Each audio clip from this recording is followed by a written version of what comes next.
Estava ouvindo o coro cantar, e eu cantei em coro minha vida toda, sou nascido e criado no Evangelho.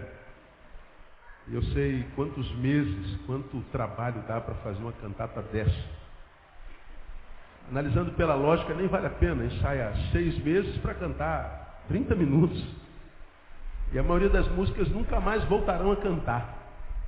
Então, pela lógica, nem vale a pena, porque eles não cantam para nós, não é? Eles não cantam para a igreja, cantam para o Senhor Jesus, amém? Então, como é para Jesus, mesmo que não tivesse ninguém aqui, e quando a gente apresenta uma cantata, na verdade não há, porque a plateia, num culto cristão, é composta por uma única pessoa, e essa pessoa é Jesus. Todos nós estamos apresentando ao Senhor o espetáculo, todos nós estamos apresentando ao Senhor o culto, todos nós somos os atores. A plateia é composta por uma única pessoa. A plateia é composta por Jesus. Por isso que vale a pena. Mas quando a gente analisa na lógica humana, ensaiar 6 meses para cantar meia hora, meu Deus, dá muito trabalho. Quantas noites não perderam, né? Quantos sábados, quanta dificuldade de ensaiar cada voz, quantas vozes, né? A Beca é nova, não sei se repararam, essa Beca é a primeira vez que usa, não é? Pois é, está estreando. Vamos aplaudir o Senhor pela Beca dos meninos, que eles merecem, né? Isso não é barato, né? Então, estreando a Beca, dá um trabalho tremendo, mas só vale a pena porque é para a honra e glória do nome de Jesus. E eles estavam cantando, e eu estava ali profetizando sobre a vida deles. Abençoe-os, ó Deus, que a recompensa venha de Ti, porque é para Ti que eles estão apresentando, que nós estamos apresentando. E ao mesmo tempo eu estava comparando um culto de Natal, que quase já não existe hoje, festa de Natal, aniversário de Jesus, com o que se transformou o Natal hoje. E parando para pensar, Natal e Jesus, parece que já não tem absolutamente nada a ver. O que tem a ver Natal com Jesus? Pega o Natal que você conhece, essa correria que foi essa semana, né?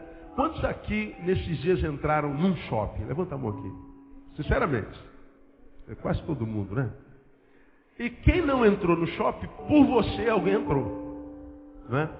Quantos aqui, sinceramente, estão com pelo menos uma peça de roupa nova? Uma pecinha. Quase todo mundo. Nem que seja uma cuequinha, né, irmão? Uma meinha, né? Sei lá, uma coisa assim. Né? Uma chapinha na cabeça, sei lá. Como eu digo sempre. Alguma coisa nova você tem aí. Obrigado, né?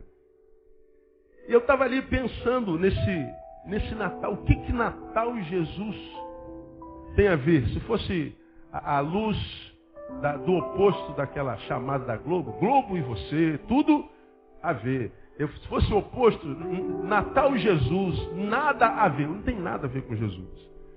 Nada.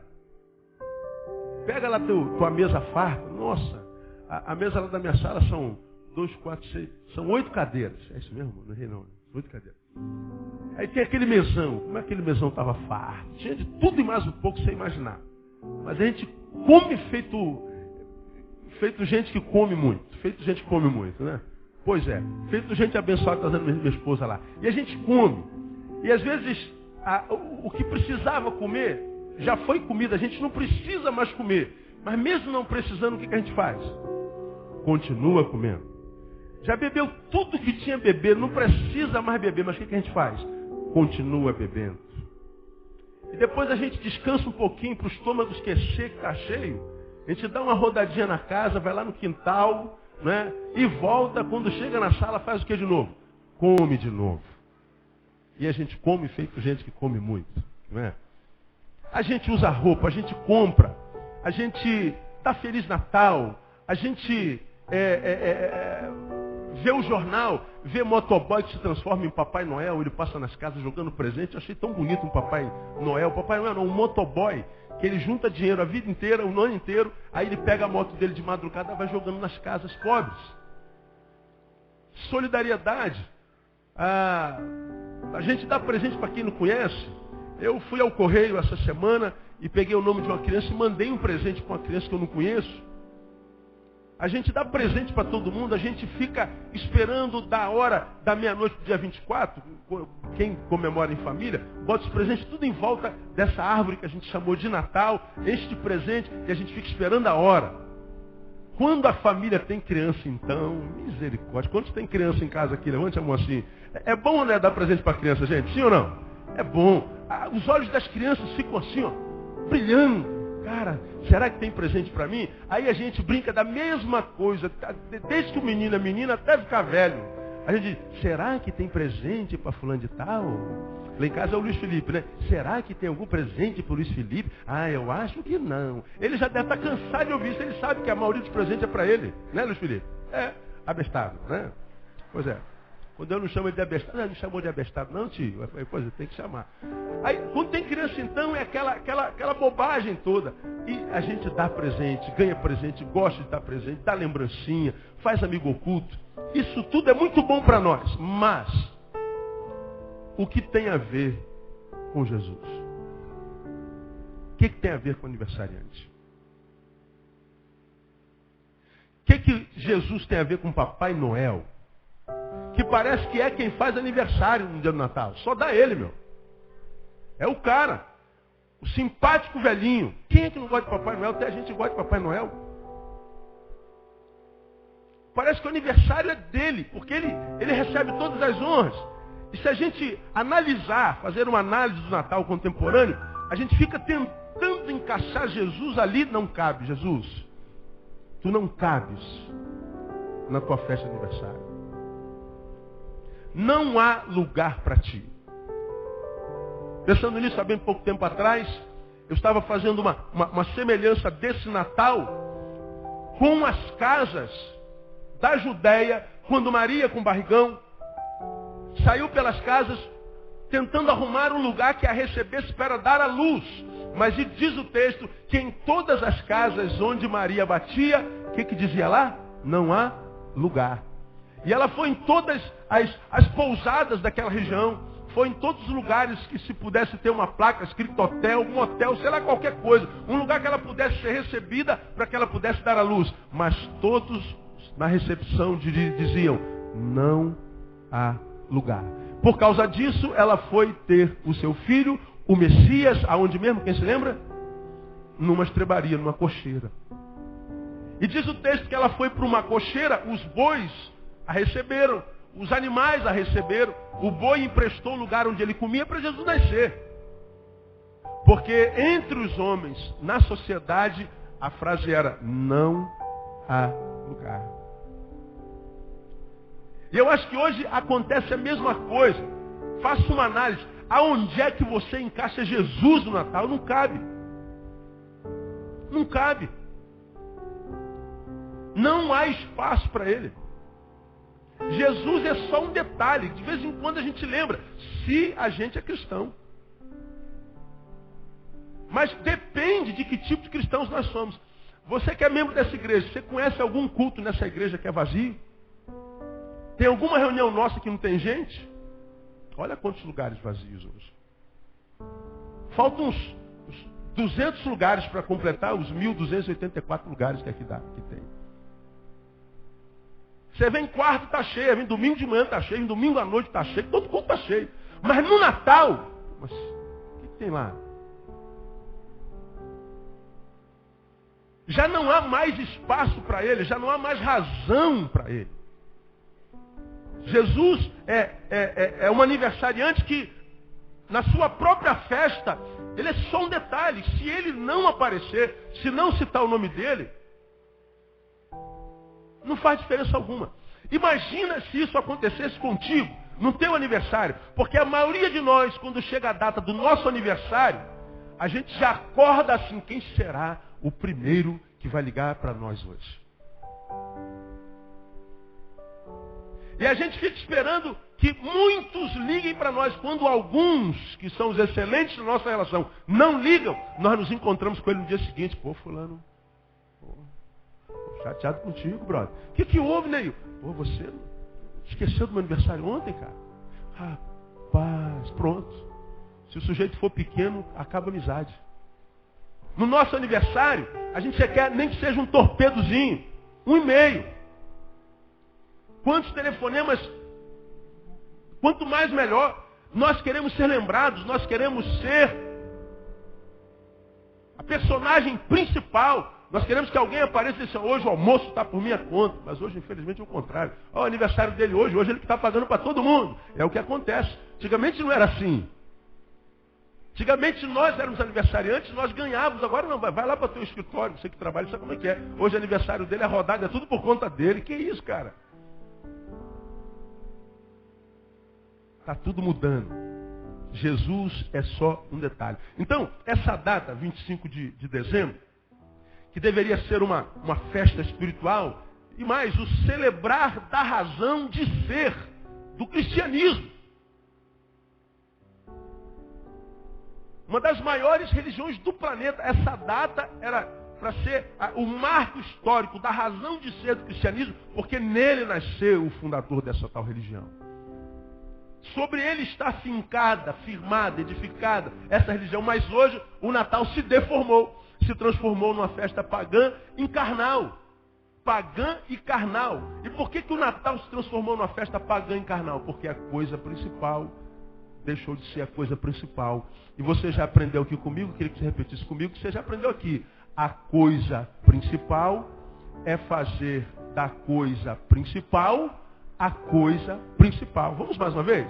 A coisa principal é fazer da coisa principal a coisa principal.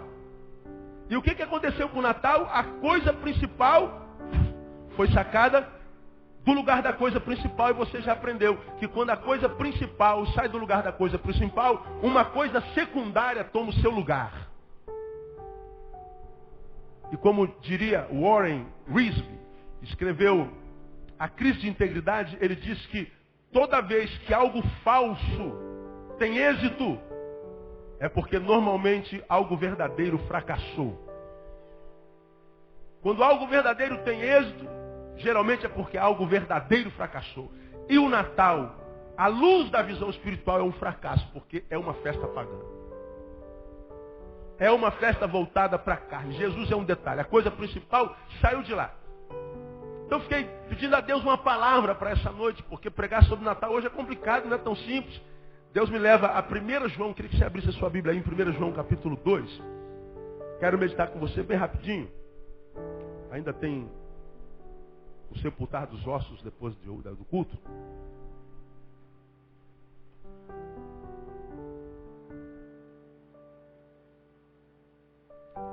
João, primeira epístola, lá no finalzinho, antes de Apocalipse, não é o Evangelho, é a primeira epístola, no capítulo 2.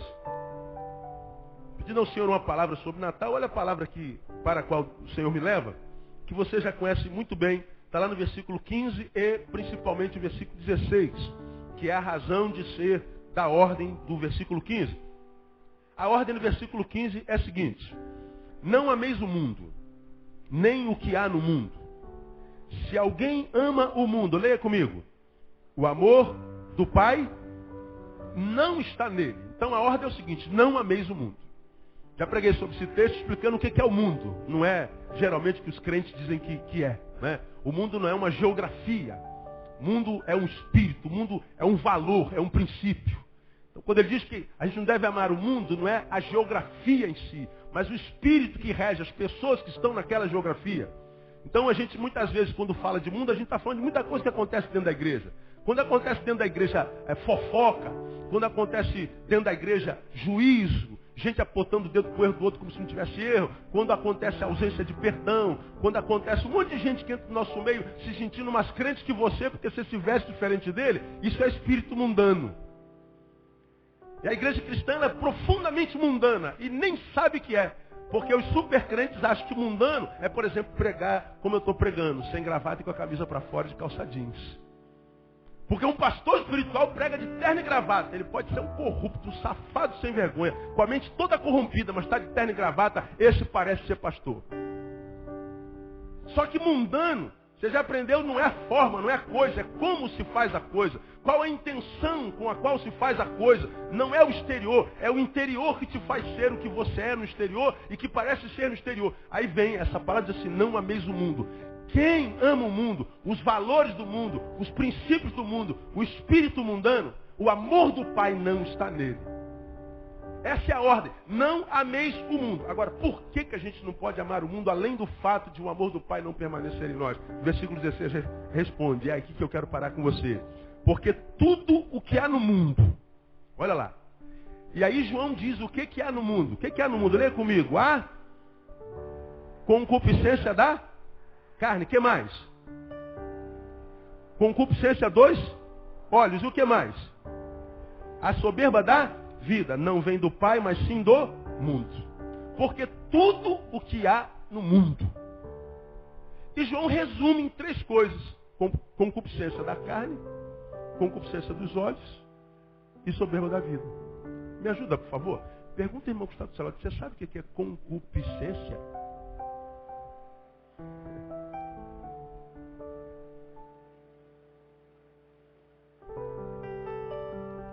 Não tenho a menor noia em dizer que 99% de vocês não sabe o que é concupiscência da carne, concupiscência dos olhos e soberbo da vida. O que, pastor? Piscência. Concupiscência. Que palavra doida é essa, não é? A maioria de nós já leu isso aqui. Agora, sabe o que é? É nisso que, à luz de João, o mundo se resume. Por isso ele diz, por causa da concupiscência dos olhos, da carne e a soberba da vida, é que a gente não deve amar o mundo. Na minha concepção, o texto traduz o que é o Natal hoje. Primeiro, concupiscência da carne. A palavra concupiscência é uma palavra grega, epitomia. Daí traduz concupiscência. E literalmente essa palavra significa o quê? Desejo ardente por bens e gozos materiais. Desejo ardente, quase viciante, por bens e gozos materiais. Quando a palavra concupiscência é usada em termos eróticos, carnais, ela pode ser quase que similar a lascívia, luxúria e apetite sexual desenfreado. Concupiscência da carne, lascívia da carne, desejo ardente pelas coisas que geram prazer na carne. Esse texto está dizendo que o mundo tem o seu prazer, a sua razão de vida, tem a sua fonte de alegria na carne. Nisso aqui que a gente vê. Concupiscência, portanto, é a exclusão total do essencial. Por que é a exclusão do essencial? Porque carne não é o que nós somos. Carne é o que nós possuímos. Carne está para o que nós somos, como essa roupa que eu estou aqui está para o meu corpo. O que essa roupa é para o meu corpo? Vestimenta. O que o meu corpo é para o que eu sou, para o meu ser? Vestimenta. Então o corpo não é, como eu já preguei aqui, o que a gente é o que a gente possui. Quando nós falamos de carne, nós estamos falando da parte finita do que nós somos. E a Bíblia diz, nesse texto aqui, que o mundo ele é concupiscente na carne. O mundo só investe na carne. O mundo perdeu a concepção do que é essencial, do que é do interior, dos valores que o dinheiro não compra, mas que também o ladrão não rouba. Daquilo que permanece em nós e faz a vida valer a pena. Portanto, o mundo perdeu o essencial. E aquele que perde o essencial, na verdade,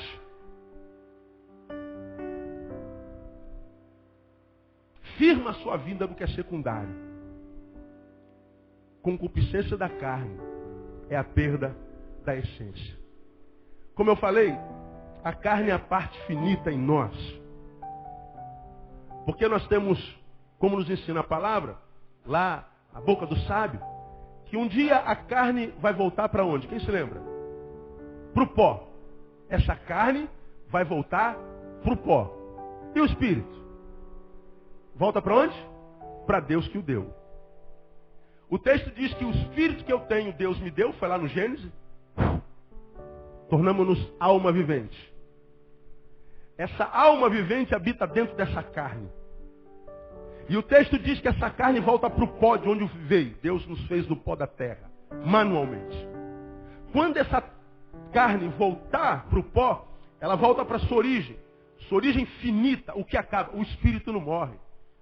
O espírito volta para Deus, portanto a essência é espiritual. E o texto diz que a gente não pode amar o mundo, não deveria amar o mundo, que chegaria um tempo que nós não poderíamos amar o mundo, porque o mundo excluiria o espiritual dos seus valores. O mundo excluiria o essencial dos seus valores. E o mundo perderia a essência existencial, portanto, e viveria uma vida secundária, firmada nos valores da carne. E o que é o Natal hoje? Quando fala em Natal, a gente lembra de consumo. Como lembra de consumo, quando a gente lembra de consumo, a gente lembra de coisas que satisfarão a nossa carne. É por isso que eu estou com essa blusa que é nova. Falei, eu tenho que comprar nem que seja uma coisa. Aí comprei uma blusa. Quando comprei a blusa, eu tive a notícia triste, falando assim, meu amor, essa blusa amarrota que é uma tristeza. Para passar essa blusa é uma tristeza, tem que começar de manhã para acabar à noite. Eu falei, então não serve para mim, eu vou usar hoje e vou dar. Quem se candidata aí? Né? Ó, tem um monte de gente aí querendo. Né? Porque a gente não tem tempo para ficar passando roupa há muito tempo. Mas a ideia é o seguinte, por que na cabeça do Neil, Alcidênio, tijolo é melhor, né? Tijolo. Ele gosta mais de tijolo. Por que na cabeça do Neil ou na tua, tem a ideia de que a gente precisa comprar uma roupa nova? Quem foi que disse para nós que eu tenho que dar presente no Natal?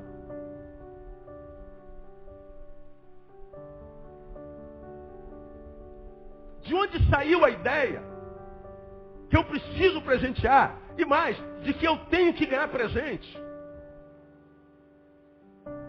Quando é que nasceu isso? Quando é que disseram que no Natal tem que ter peru sobre a mesa? Por que no Natal nós temos que comer bacalhau?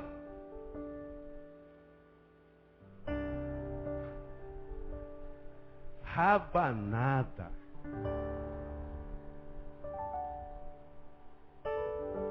Existe Natal sem rabanada, gente? De jeito nenhum. E geralmente, não sei se acontece com vocês, o pessoal gosta dela geladinha. É isso mesmo? É senso comum? Quase todo mundo, né? Aí nós criamos uma cultura consumista no Natal. E então, estamos nos shoppings, nas madureiras da vida. Nós estamos nos camelôs da vida, desesperados para comprar alguma coisa. E por causa dessa muita coisa que a gente compra, a gente entra no ano seguinte endividado. Porque virou uma verdade mundial que Natal é época de consumo, é época de alimentar a carne. Natal virou uma época de consumismo.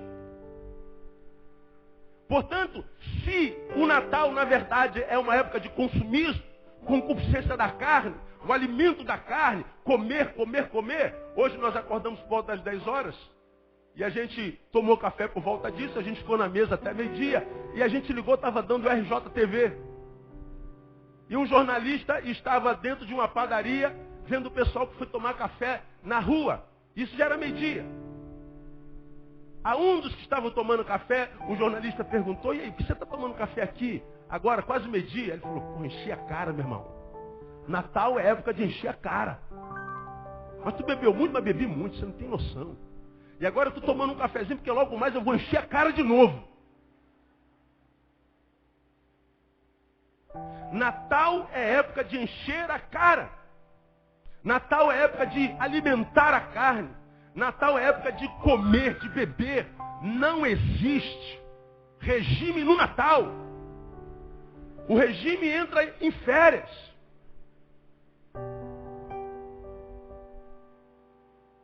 Agora, a nossa reflexão é, o que isso tem a ver com o verdadeiro Natal? Lembro-me de um conto que fala sobre Sócrates, acho que eu já falei sobre isso aqui, passeando no comércio de Atenas, e era época de fim de ano. E ele, na sua grandiosa sabedoria, caminhando no mercado de Atenas, com as suas mãos para trás, ele entrava nas lojas e olhava as coisas que estavam ali penduradas, vendendo, E ele chegou perto de uma loja, um vendedor chegou perto dele e perguntou, o senhor deseja alguma coisa? Ele falou, não. Eu só estou a observar quantas coisas existem que eu não preciso para ser feliz.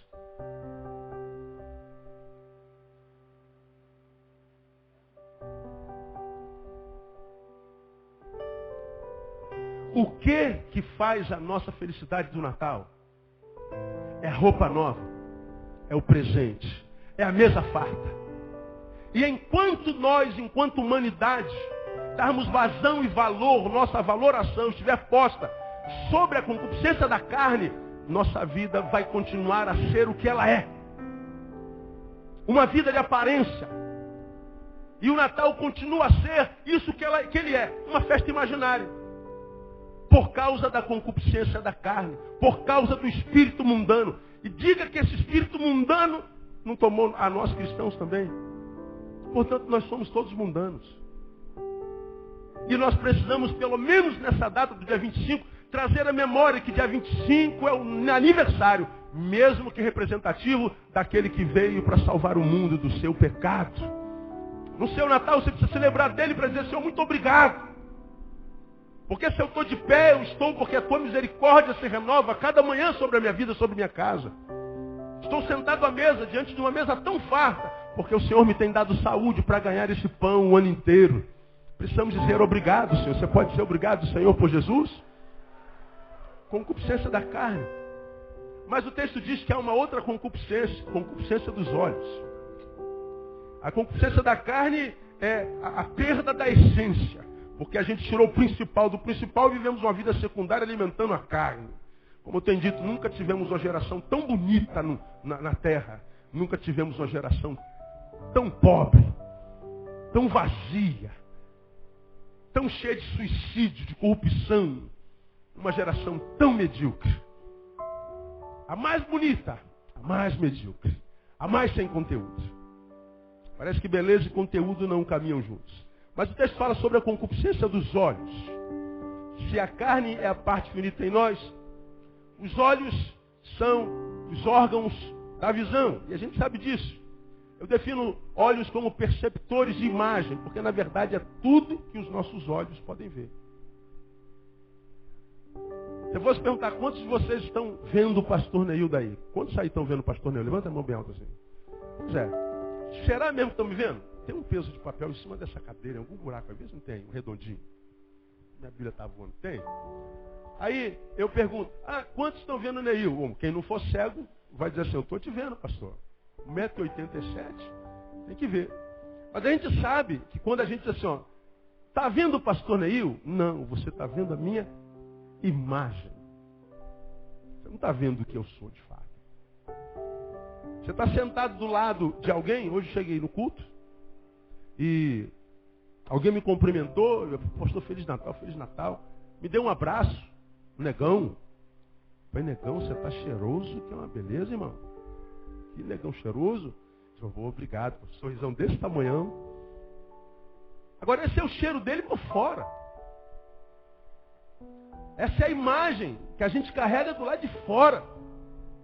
E a imagem é tudo o que os nossos olhos podem ver. Absolutamente nada mais. E o texto diz que uma das marcas do mundo é a concupiscência dos olhos. É o desejo desenfreado de ver coisas que lhe agradam. É o desequilíbrio da essência com a visão, do interior com o exterior. Quando eu falo desse desequilíbrio entre o que está fora e o que está dentro, eu me lembro da palavra de Jesus à igreja lá do Apocalipse, uma das 7, para a qual você vai se lembrar, eu preguei sobre isso aqui há bem pouco tempo atrás, ele escreveu o seguinte: tens fama de que vives, mas qual é o restante do versículo? Estás morta. Essa palavra foi para uma igreja. Ele dizendo, olha igreja, quando olham para você, de fora para dentro, quando os homens com os seus olhos finitos olham para vocês, eles dizem, que igreja tremenda, que igreja pujante, que igreja viva, que igreja famosa. Mas eu quando olho para vocês e eu olho diferente dos homens, porque os homens, diria Samuel, olha para o lado de fora, Deus olha para o lado de dentro. Ele está dizendo assim, embora vocês tenham do lado de fora fama de que estão vivos, eu sei que vocês estão mortos. Portanto, Deus está falando da desconexão entre o que há fora e o que há dentro. Entre o que os homens veem e o que ele vê. Os homens olham para o lado de fora. Os homens percebem a imagem e dizem, essa imagem é a imagem de que alguém está muito bem. De que a igreja está pujante, que a igreja está vibrante, está viva. Mas como eu não olho para a imagem, essa é a visão mundana, eu olho para o interior, eu digo, vocês estão mortos. E o texto está dizendo que a gente não pode amar o mundo, porque o mundo se preocupa muito com imagem. O mundo acredita muito no que os seus olhos veem. Essa marca do mundo, diz o texto, não deve ser amada por nós. Nós não podemos confiar nos nossos olhos. Uma prova disso nós tivemos ontem lá no centro da cidade. Uma das pessoas com as quais eu sentei na mesa, mendigos. Fizemos um Natal de centenas de mendigos lá. Não fomos levar uma quentinha e fomos embora, não. Como eu falei no início do culto, foi um ônibus e 4 vans, além da Kombi. Fora carros e motos. Botamos dezenas de mesas, centenas de cadeiras. Sentamos todos eles, centenas deles. E nas ruas são milhares deles. E cada um de nós sentou à mesa com eles. E comemos, e bebemos, e batemos papos. Falamos da vida, falamos do passado. Eu me sentei com o Senhor uma hora numa mesa, sozinho com ele, 53 anos. Ele estava me contando da vida dele. Um homem que tem 3 universidades. Um homem que já foi funcionário público federal e trabalhou para um dos presidentes da nossa nação. Ele mostrou o documento dele. E que por causa de um divórcio, por causa da traição da mulher que ele tanto amava, ele se entregou ao álcool, se perdeu e hoje está onde está. E nós, que somos concupiscentes nos olhos, olhamos para essa população de rua e sempre os vemos inferiores a nós, por causa da sua aparência. Às vezes olhamos uma pessoa de terno e gravata e quem sabe o vemos maior do que nós, por causa da sua aparência. E esse texto está dizendo que nós não podemos confiar nos nossos olhos, porque nossos olhos não veem nada. E Natal é uma festa aos olhos. No Natal não há ninguém feio. No Natal todos nós estamos imaginariamente lindos. O Natal se transformou numa festa imaginária. Uma festa de impressionismo visual. Uma festa para nós mostrarmos nossa roupa, nosso cabelo, nossa joia. Para mostrarmos o nosso carro novo, compramos com o nosso 13º. É uma festa de impressão. E o que Jesus tem a ver com isso? Nada. Mas o texto diz que não é só a concupiscência da carne, nem só a concupiscência dos olhos, mas fala sobre a soberba da vida. A palavra soberba, nesse texto, em alguns outros textos ela vem de supérbia, nesse texto ela vem de alazoneia. Alazoneia é conversa fiada. Soberba da vida. Bom, a primeira concupiscência é de quê? Lembrem para mim. Da carne. E a segunda? Dos olhos. A terceira fala de soberba da vida. A soberba da vida tem a ver com conversa fiada. Olha que coisa estranha. Soberba da vida é a conversa que não tem a ver com o que se é. Tem a ver com mentira. Tem a ver com hipocrisia. Tem a ver com demonstrar um produto que na verdade não é.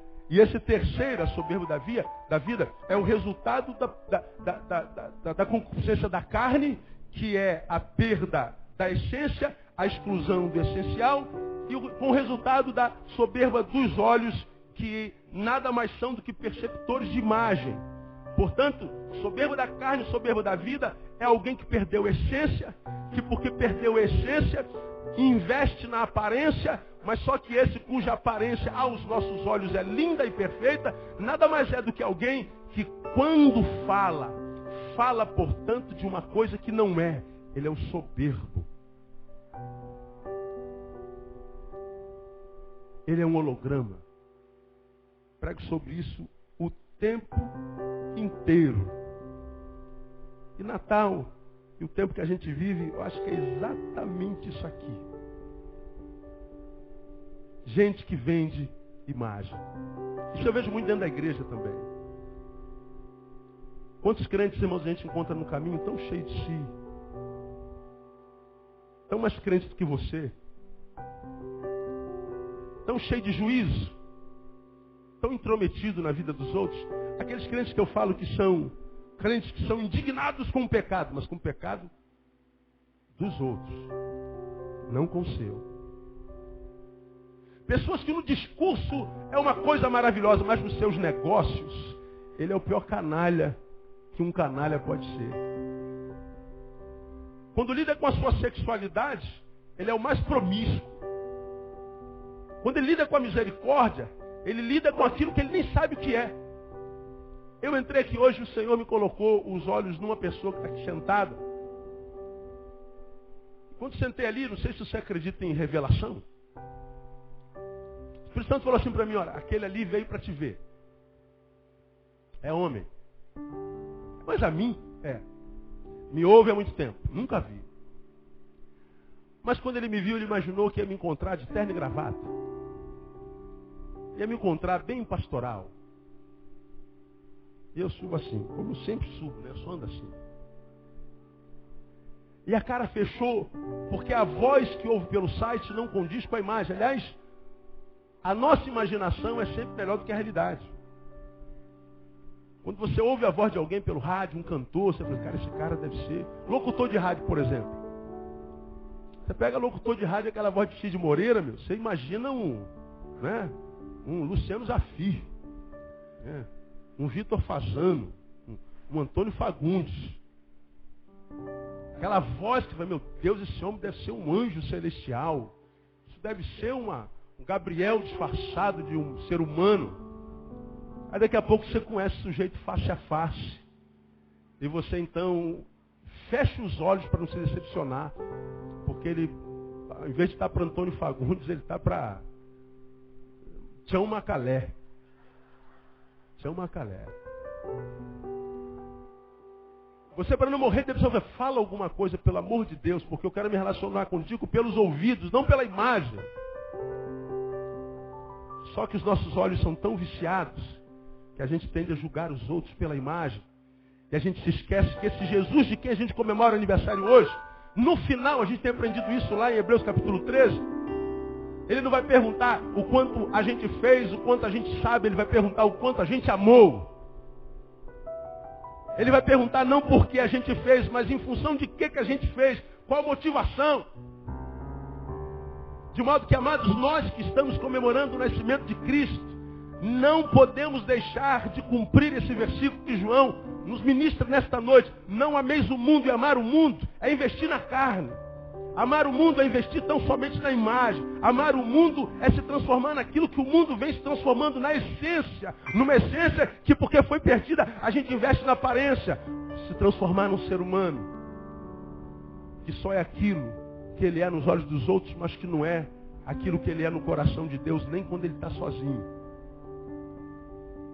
Uma geração de gente holográfica, de gente bonita, mas vazia. De gente que parece ser, mas não é. E aí quando eu vi os olhos da decepção dessa pessoa que nem consegue adorar, eu fui quase tentado no início do culto pedir para você, para perguntar, irmão, que está do seu lado, quantas pessoas você ganhou para Jesus esse ano? Mas eu não cedi a tentação e não pedi para você perguntar para essa pessoa que está do teu lado, quantas pessoas você ganhou para Jesus esse ano? Porque a maioria de nós não ganhou ninguém. De modo que nós, muitas vezes, nos achamos muito crente, muito cristão, por causa da nossa aparência, por causa da nossa religião, da nossa denominação. Nós nos achamos muito crentes por causa da nossa roupa, por causa da nossa linguagem. Ah, aquele irmão diz bom dia, Leleia. E a gente tem que dizer a paz do Senhor. Ah, aquele irmão diz boa noite. A gente tem que dizer no mínimo graça e paz. Roupa de crente é terno e gravata. A nossa aparência tem que ser assim. Nós vendemos uma imagem, abraçamos uma imagem e achamos que o aniversariante quer de nós isso mesmo. A gente acha que o que Jesus quer de nós é essa imagem mundana que muitos de nós cristãos achamos que temos, que porque temos somos mais cristãos do que aqueles que não têm. E não sabem que muitas vezes esse investimento que é só imagem, aparência, que só se manifesta no culto, no ajuntamento, nada mais é do que o maior espírito mundano que o espírito mundano pode gerar no ser humano. Porque o Cristo que eu tenho encontrado no Evangelho é aquele Cristo que sentou à mesa conosco ontem. Aquele Cristo que faz de nós iguais. Que faz de nós seres que, quem sabe, teve uma oportunidade maior do que o outro. De modo que o Zé conseguiu se tornar um general. Mas o Mauro se aposentou como soldado. Mas que o soldado e o general sentam na mesma mesa e dizem assim: nós somos iguais. Porque nós somos valorizados por Deus, não aquilo sobre que nós estamos firmados enquanto profissão, sobre o que fazemos, mas sobre o que somos. No sangue de cada um de nós corre uma veia, e dentro dessa veia tem sangue vermelho. Todos nós, independente do que fazemos, quando morrermos, vamos para o pó. Todos nós vamos comparecer diante de Deus, então diante de Deus nós somos todos iguais. Investir em aparência, parecer ser o que se não é estar tomado por um espírito mundano. Julgar os outros por aquilo que os nossos olhos veem é mundano. Mostrar ser mais do que o que se é, ou se ver aquém daquilo que de fato é estar tomado por soberba da vida, é perder a essência, é engano, é pecado. Deus está dizendo que nós não devemos amar nada disso. Porque isso é no que se transformou o Natal. Olhos, carne e soberba. Agora, para a gente terminar, o Natal de Cristo é exatamente o oposto disso. Por que é o oposto? Porque carne, em Jesus, nunca foi sinônimo de perda de essência. Pois ele nunca se submeteu a ela, nem quando ela tentou recusar a cruz. Lá no Getsemane, Jesus se transformou em homem. Mas foi homem nas suas entranhas. De entrar numa depressão, numa dor, num desespero por causa da cruz tão profundo que ele fez uma oração: Pai, se possível, me afasta desse cálice. Deus disse não com seu silêncio e ele bebeu o cálice. Portanto, ele não era escravo da sua carne. Os olhos para Jesus nunca foram só perceptores de imagens. Porque quando ele olhava para nós, ele não olhava porque seus olhos viam, e ele nunca se impressionou com a aparência. A Bíblia diz que o que ele não rejeita é um coração quebrantado. Ele não rejeita é o interior e não o exterior. De modo que quando ele olhava para os fariseus e olhava para a prostituta, quando ele olhava para os religiosos com as suas estolas talares, com as suas roupagens talares, com as suas roupas de ouro, fios de ouro, aqueles homens que representavam a Deus na terra, ou melhor, a religião na terra, e olhavam para a prostituta, ele dizia: para a prostituta eu tenho tempo, para vocês não, porque esta mulher é o que ela é. E quem olha para esta mulher prostituta na esquina, está vendo exatamente como ela está, o que ela faz. De uma prostituta só se espera uma coisa, e ela dá o que vocês esperam. Agora, quando a gente olha para alguém que diz que é representante de Deus na terra, muitas vezes vamos a eles e não temos, e nem vemos, nem achamos o que devemos achar. Jesus rejeita os religiosos e diz para a prostituta: vai, só te dou um conselho, não peque mais. Jesus nunca se impressionou com os olhos. Soberba da vida em Jesus nunca encontrou espaço. Mas ele não vivia para impressionar a homens, ele vivia só para impressionar a Deus. A minha comida e a minha bebida é fazer a vontade daquele que me enviou. Então, amados, eu queria terminar a minha palavra dizendo para você o seguinte: compre sua roupa. Que Deus te dê as melhores roupas esse ano. Que Deus te dê as melhores comidas esse ano. Sai daqui hoje, vai para casa e coma. Mas coma sem culpa. Porque afinal de contas Deus lhe deu a graça de ter sobre a mesa. Amém ou não, amados? Não coma, mas coma à vontade. Agora, nunca permita que o Natal em você e na sua família se reduza à soberba da carne, à soberba dos olhos. A concupiscência da carne, a concupiscência dos olhos.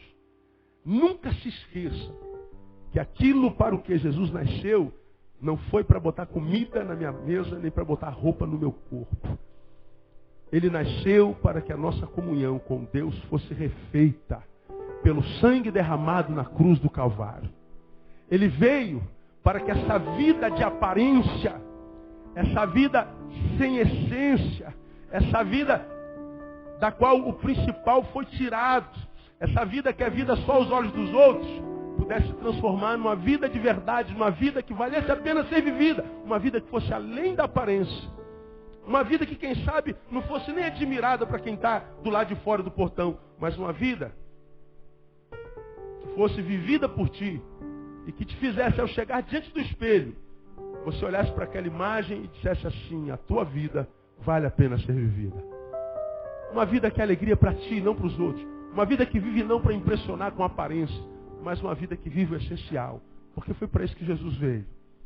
Ele nasceu lá em Belém, para que ele pudesse, quem sabe, nascer na tua vida também. Para que você não pudesse ser só uma imagem, um holograma. Para que você não fosse só um bonequinho que parece ser não sendo, mas que você fosse alguém que vivesse e agradecesse a Deus toda manhã, porque acordou mais uma vez para a vida e a vida sorriu para você. Uma vida, que vale a pena ser vivida. Isso é o Natal de Jesus. E é esse Natal que eu desejo para você. Um Natal cheio de vida, para que você rompa 2009 e diga assim: que venha 2009, porque Jesus de Nazaré é comigo.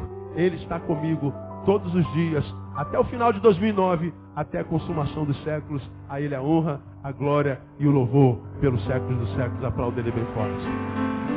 Aleluia.